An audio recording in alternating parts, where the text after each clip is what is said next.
বন্ধুরা, সুজিটা একদম ফুলে ডবল হয়ে গেছে। এবার এতে দেবো চিনি।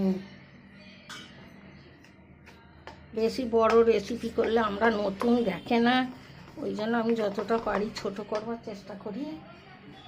আমি জল দেবো, জলটা সেই করেছি। তারপর দেবো একটুখানি খাবার সোডা।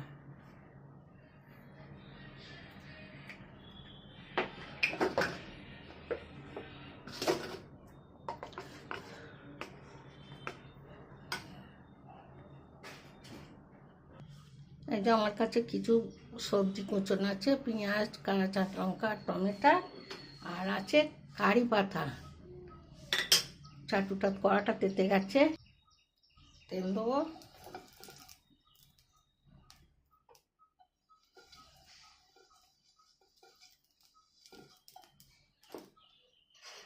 তারপর একবার ব্যাটারটা 2 চামচ দেবো। 2 চামচ দিয়ে একটুখানি চাইরে এতে দেবো কারি পাতা, আর দেবো পেঁয়াজ, টমেটো, কাঁচা লঙ্কা কুচনো। উপর থেকে এগুলো দিয়ে দেবো।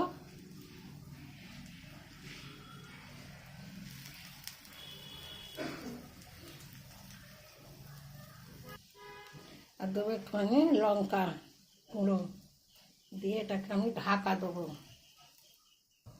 এটাকে ঢাকা দেবো। দেখুন বন্ধুরা, 1 পিঠ হয়ে গেছে।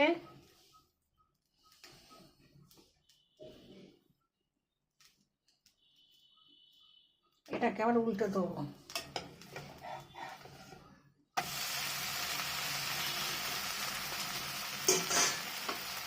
এই পিঠে তেল দিয়ে দেবো। তেল একটু দিতে হবে, তাহলে খেতে টেস্ট হবে। এই পিঠটা উল্টে দেবো। হয়তো এত সুন্দর হয়েছে। এটা আর একটুখানি হলে এটাকে তুলে নেব। এটাকে তুলে নিচ্ছি, হয়ে গেছে। আবার একটা দেব।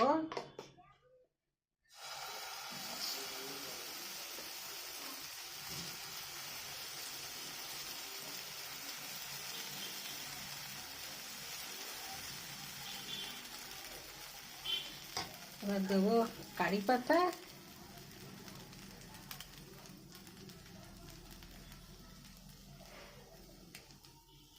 তারপর দেবো ওই পেঁয়াজ, কাঁচা লঙ্কা, টমেটো কুচনো উপর থেকে দিয়ে দেবো।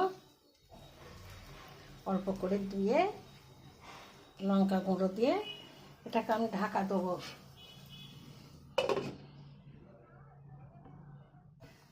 এটাও 1 পিঠ হয়ে গেছে।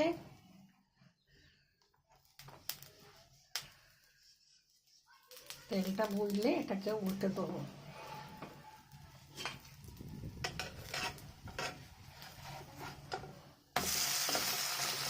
এইভাবে সবগুলো করে নেব। এখন বন্ধুরা, আমার সুজি আর টক দই দিয়ে রেসিপিটা হয়ে গেছে। আর এখানে আছে দই আর পুদিনা পাতার চাটনি। এটা আমি আগে করে রেখেছিলাম। দেখুন কত সুন্দর হয়েছে, একদম পাউরুটির মতন হয়েছে, জালি জালি।